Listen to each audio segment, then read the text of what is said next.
ትዳር አንዳንድ ስሞች አሉ። ምናልባት በዚህ ስም እዚህ ውስጥ የምትጠሩ ካላችሁ የከበረ ይቅርታ።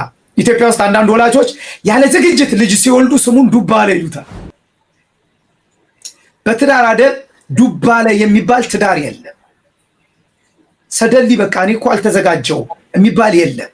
በድንገተኛ ሽፍንፍን ተደርጎ የተገባበት ትዳርም ካለ ያ ትዳር መሰረቱ ጤናማ አልነበረም ማለት ነው። ወይ የተፈጠረ ችግር ስላለ እሱን ለመሸፈን ማንም እንዳይሰማው ተብሎ ማንም እንዳያየው ተብሎ። የክርስቲያን ትዳር ዝግጅት ይጠይቃል። የረጅም ዘመን መንገድ ነው። መንፈሳዊ፣ አካላዊ፣ ስነ ልቦናዊ ዝግጅት ይፈልጋል። አካላዊ፣ መንፈሳዊ፣ ስነ ልቦናዊ ዝግጅት ይፈልጋል። ወደም ስሙ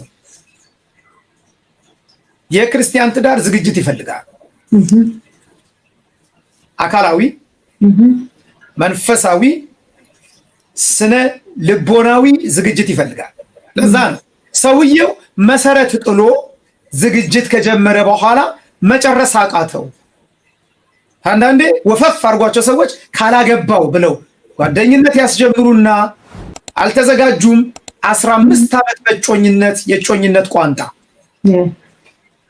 ሳይዘጋጅ ነው የጀመረው። እድሜዋን ይበላባታል። ሴት ልጅ ሳያገባት አንከራቶ መጨረሻ ደግሞ አጭበርባሪ ጴንጤዎች የሚጠቀሙበት የጌታ ፈቃድ አይደለም ብሎ ይተዋሉ። ለምን? ሲጀምር አልተዘጋጀም። እንደ እግዚአብሔር ቤተሰብ አልተዘጋጀም። በቃ ሲታጫየ ወይንም ቀረባትና ስሜቱ እቺ ልጅ ጓደኛ ቢያደርግ ደስ አለው፣ ጠየቃት። ከያዘ በኋላ የሚሄድበት ቦታ ጠፋው። የቁልቁለት ፍሬን የለቀቀ መኪና ሆኖበት ነው። ዝም ብሎ እየነዳው ዘመኗን ይበላዋል። ያለ ዝግጅት ዝም ብሎ ካፌ ለካፌ ለመዞር ከእንትን ቸርች ወደ እንትን ቸርች ለመንጦልጦል የሆነ ጮኝነት ደስ ሳይሉ በቃ 7 ዓመት ይኸው ሳይለያዩ እጅ ለእጅ ተያይዘው፣ ይሄ በረከት አይደለም። ይሄ መንከራተት ነው። ትክክለኛው ሰው ያስባል። በደንብ ስሙ። መች ነው ማግባት ያለብህ? ልትጠይቃት ነው? መች ልታገባት? ቀጥለን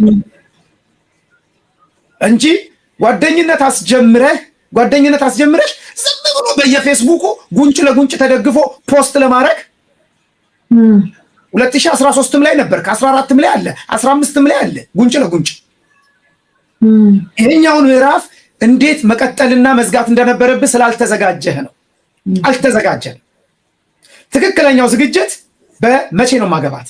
አሁን በጠይቃት እሺ ብትለኝ መቼ ነው መሄድ ወደ ትዳር? ዝግጅት ይፈልጋል ትዳር። ፍቅር ካለ ሁሉ ነገር አለ የሚባለው ጥሩ አባባል ነው፣ ግን ዝግጅት ይፈልጋል። ፍቅር እንጀራ የማይሆንበት ጊዜ ስላለ አንዳንድ ሰው እንደዚህ ፍቅር ካለ በቃ ቀዝቃዛ ውሃ ጠጥቶ እኮ ይኖራል። አይኖርም። ፍቅር ሆድ አለው። ፍቅር እንጀራ ይፈልጋል። የምታገባት ሴት የምታገቢው ወንድ ቁርስም ምሳም ራትም መብላት ይፈልጋል። አይላቪው በልቶ ሰው አይላቪው አያገሳም። ዝግጅት ይፈልጋል። የምን ቤቱ የሚሄድበት ዝግጅት፣ የስራ ዝግጅት፣ የሞራል ዝግጅት፣ የስነ ልቦና ዝግጅት፣ የጸሎት ዝግጅት፣ የብዙ ነገር ዝግጅት ይፈልጋል። ለትዳር የሚገባ ዝግጅት ምንድነው መሆን ያለበት? የፍቅር ዝግጅት ብቻ አይደለም። የፍቅር ዝግጅት ብቻ ሳይሆን ስለ መኖሪያ ማሰብ። መኖሪያ የዘላለም አምላክ ነው ተብሏል። አዎ፣ ግን እኮ ቤት ያስፈልጋል። ኖ አንዳንድ ሰዎች በቃ ተከራይተንም እንኖራለን። መልካም፣ ተከራይተ ጀምረው። እሺ፣ ግን ዝግጅት እስከ ቤት ክራይ ድረስ ብቻ ነው። ዝግጅት ሰፊ አይደለም ወይ መሆን ያለበት?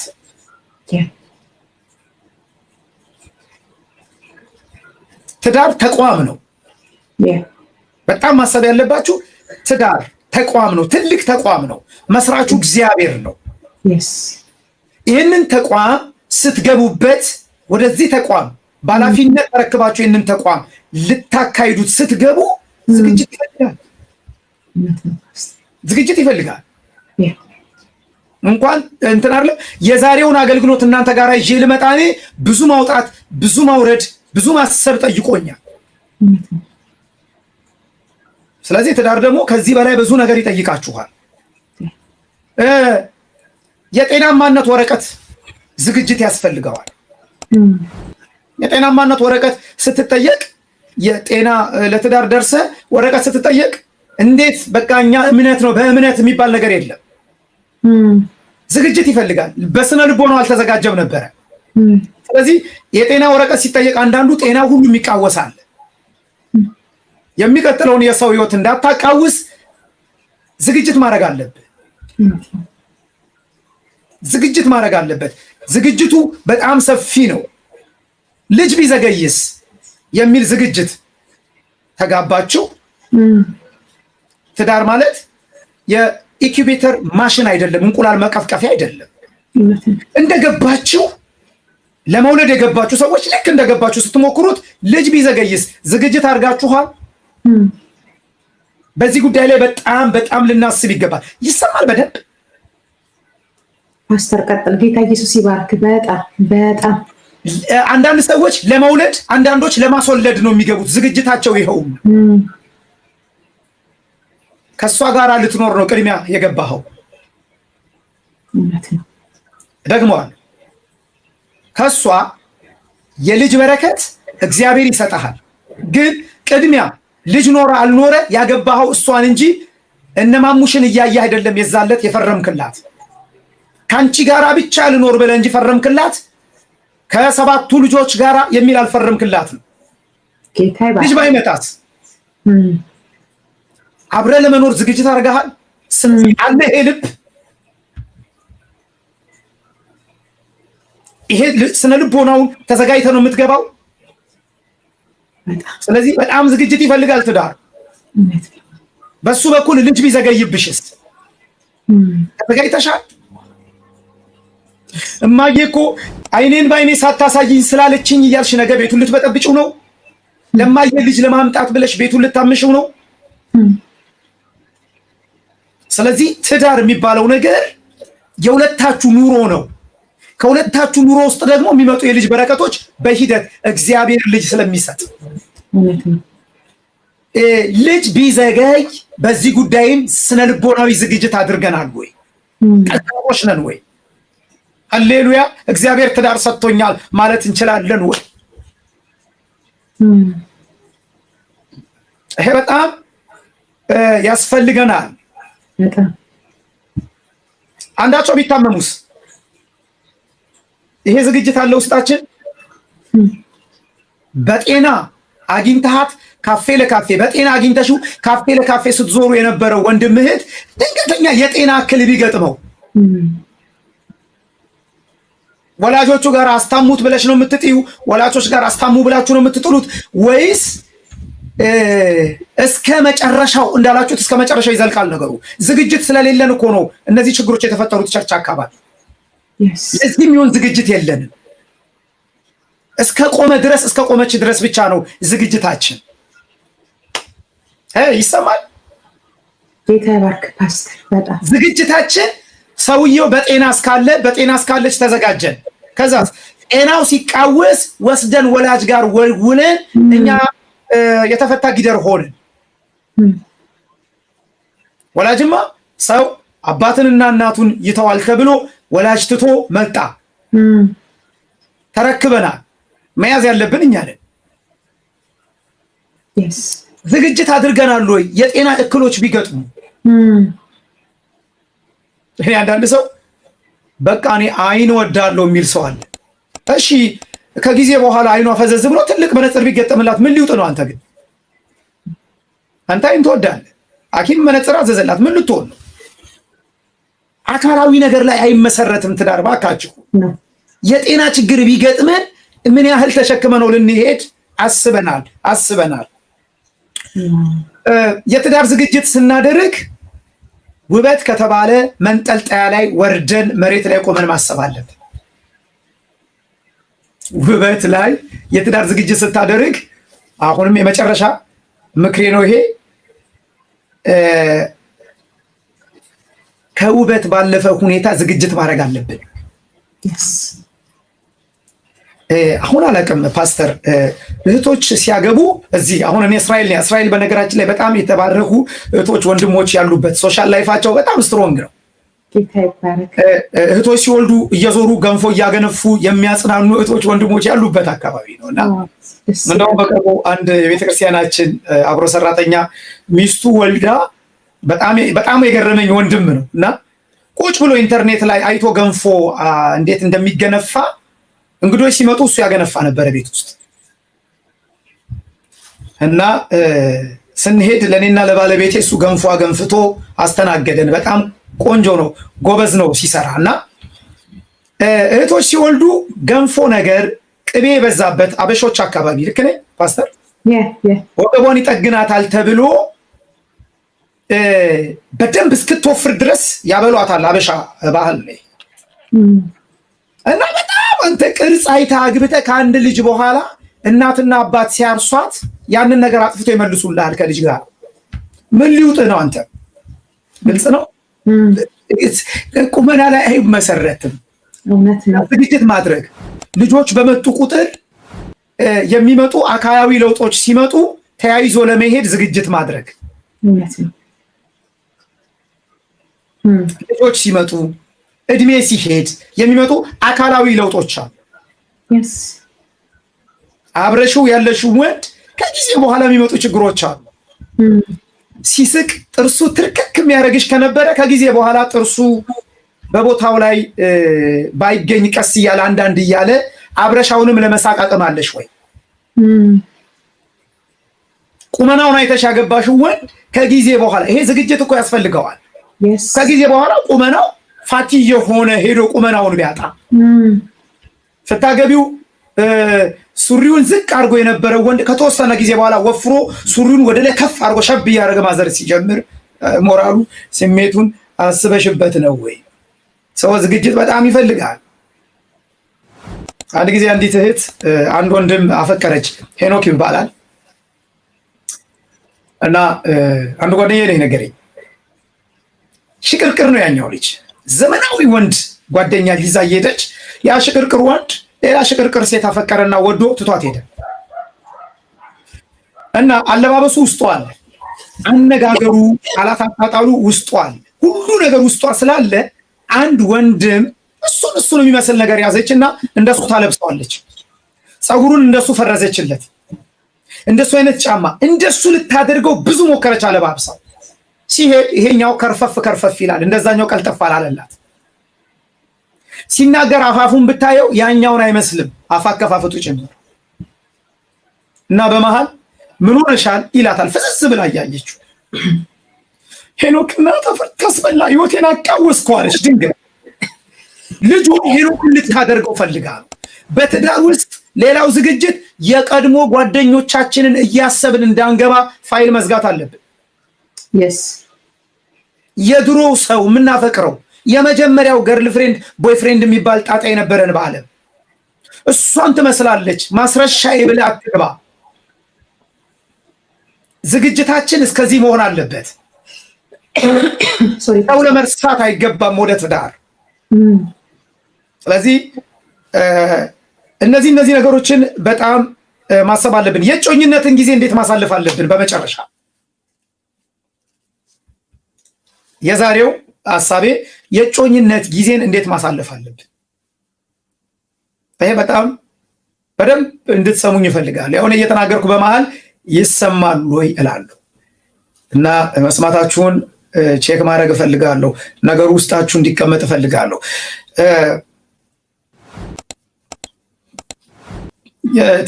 የትዳር መንገድ እጮኝነት በእግዚአብሔር ፈቃድ ከጀመርነው በኋላ የእግዚአብሔርን ፈቃድ ቆልፈ ነው በእኛ ፈቃድ የምናስቀጥለው አይደለም። እጮኝነት በእግዚአብሔር ፈቃድ እንጀምረዋለን፣ በእግዚአብሔር ፈቃድ እንቀጥለዋለን። ሁሌም የእግዚአብሔር ፈቃድ በመንገዳችን ላይ አብሮናል። እግዚአብሔር እረኛዬ ነው ሲል ዳዊት በለመለመ መስክ ያሰማራኛል ነው ያለው። እና እግዚአብሔር እረኛችን ከሆነ ሁልጊዜም በህይወታችን የለመለመ መስክ እያደረገልን ነው የምንሄደው። የጮኝነትን ጊዜ እንዴት እናድርግ? በመጀመሪያ ግልጽ መቀራረብ ውስጥ መግባት አለብን። ግልጽ መቀራረብ ያስፈልጋል። ግልጽነት ያለው መቀራረብ፣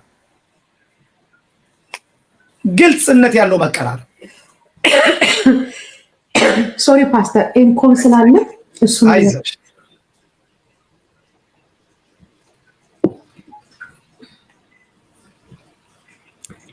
ግልጽ መቀራረብ፣ አለመዋሸት። አንተ ብር ወከክ ያደርጋታል ብለህ ደሞዜ 20 ሺህ ነው አለ ማለት 2 ሺህ እየበላ በጮኝነት ጊዜ አብረን ስንሄድ እውነቱን ማቅረብ፣ እውነቱን እየሰጠ ለምን ወደ ትዳር ከገባ በኋላ እነዛ ነገሮች ይጠበቁብሃል። የሌለን ጀብዱ አለመሳል፣ የሌለሽን ጀብዱ አለመሳል፣ ያላረጋችሁትን እንዲያደርግ ነበር እያላችሁ አለመሳል። ለምን ወደ ትዳር ከገባችሁ በኋላ የትዳር አጋራችሁ ከሆነ በኋላ ታሪኩ ጉዳዩ ፈጦ ይመጣል። ነገ በቤተሰብ መካከል እንዲህ ብላ እኮ ስለ ቤተሰብ ነግራኝ ሲባል አረኛ አልነበርንም ልትባል ትችላለህ። ትክክለኛ ታሪክ አስቀምጥ። ስለ ቤተሰብህ፣ ስለ አንተ ትምህርት ቤት ስላሳለፍከው ትክክለኛ መረጃ መስጠት።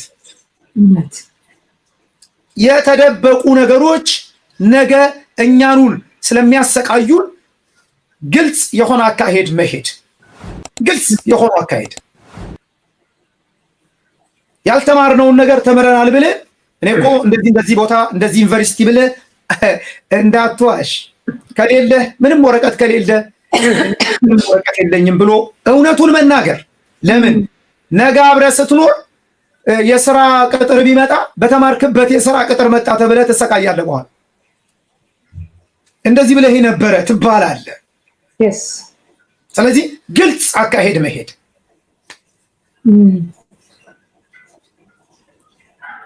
ስለ ቤተሰብ፣ ስለ ራሳችን ስላሳለፍነው ሳንዋሽ ግልጽ እያወራን መሄድ።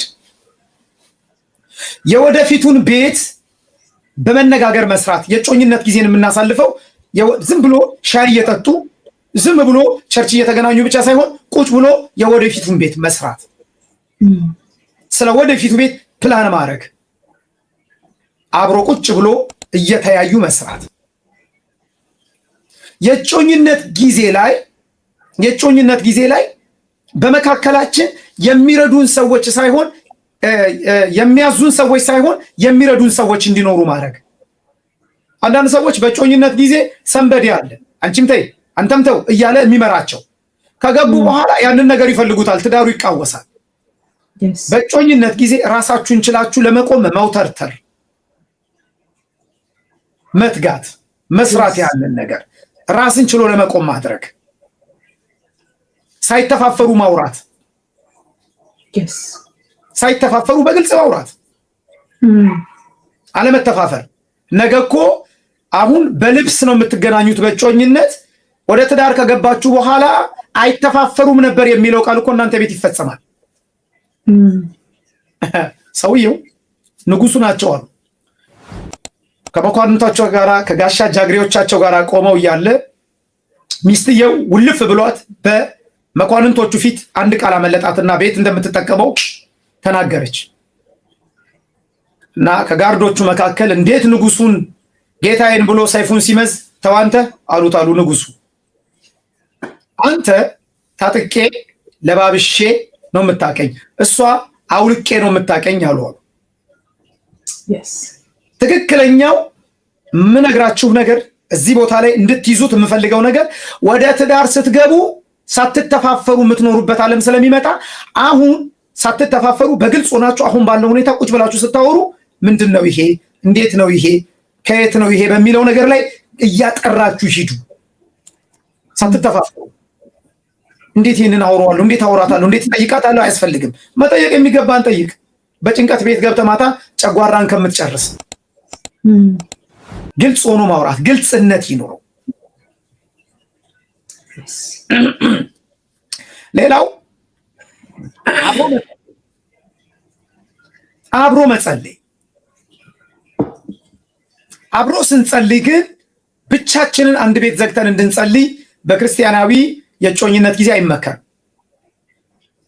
ጠላት ሊፈተናቸው ስለሚችል ለጸሎት ገብተው ሌላ ነገሩ ላይ ወድቀው ራሳቸውን አግኝተው እንዳይሰበሩ፣ እንዳይጸጸቱ፣ እንዳይጠላት እንዳትጠላው እንዳይጠላሉ፣ ጠላት ዘሩን እንዳይዘራ እዚህ ጋር እግዚአብሔር የጀመረውን በኤደን ገነት ጠላት እንዳበላሸው ይህንንም እንዳያበላሸው አብረው ሲጸልዩ ቢቻል ወንድሞች እህቶች የሚያምኗቸው የልብ ሰዎቻቸው አብረው መጸለይ ቢችሉ ቢቻል አንድ ሰው ካልሆነ አንድ ሴት አንድ ወንድ አብሯቸው ቢጨመር